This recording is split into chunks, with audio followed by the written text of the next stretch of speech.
JAKIM tidak iktiraf choice, Muslim choice sebagai penanda halal. Betul. Saya sokong. Saya sokong sebab saya seorang Muslim. Ya.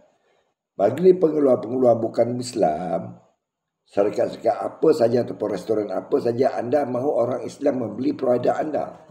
Sebab anda tahu 65% adalah pembeli ini daripada kalangan orang Islam.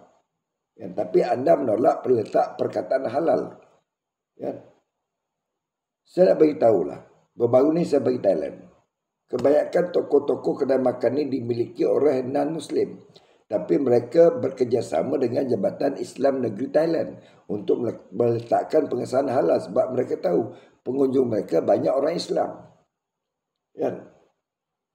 Saya bagi contoh. Biskut ini adalah keluaran Hapseng. Ya. Seandainya tiada perkataan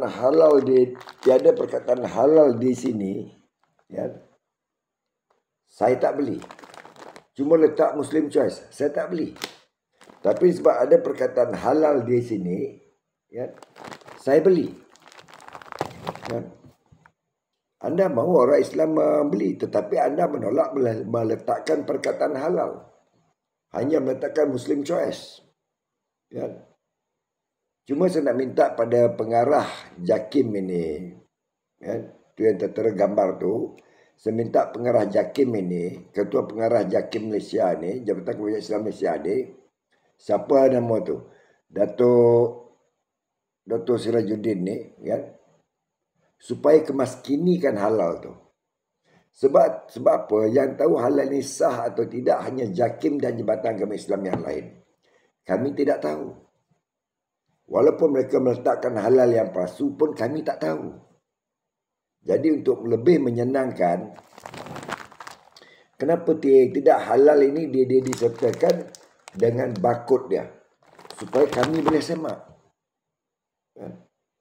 Kami boleh semak sama ada sah atau tidak halal itu. Cuba kemaskinikan halal itu. Sebab pernah berlaku, halal palsu telah diletakkan di pembungkus makanan. Begitu juga di restoran. Saya masih ingat satu restoran di tempat saya. Dimiliki oleh non-Muslim. Pada peringkat awalnya halal itu dikeluarkan oleh pihak Jabatan Agama Islam. Tapi apabila setelah disiasat, dapat ada kecurigaan, maka halal itu ditarik balik. Dan orang Islam dah tak masuk. Jadi kami minta pada Jabatan Agama Islam, JAKIM, Jabatan Kemajuan Islam Malaysia ini, supaya halal itu disertakan dengan barcode supaya kami boleh semak. Sama kalau makanan itu meragukan, halal itu kami meragukan, maka kami boleh semak. Itu yang kami minta. Kan? Setakat letak tanda halal, masing-masing semua boleh buat. Kan? Saya percaya, di luar pasaran, di luar sekarang ni, kemungkinan ada tanda halal yang tidak sah, kita tidak tahu. Sebab pun telah banyak ditangkap. Jadi kami minta pihak JAKIM supaya meletakkan halal berserta dengan barcode untuk kami semak. Buatlah, tarafkan pelekat halal itu sendiri.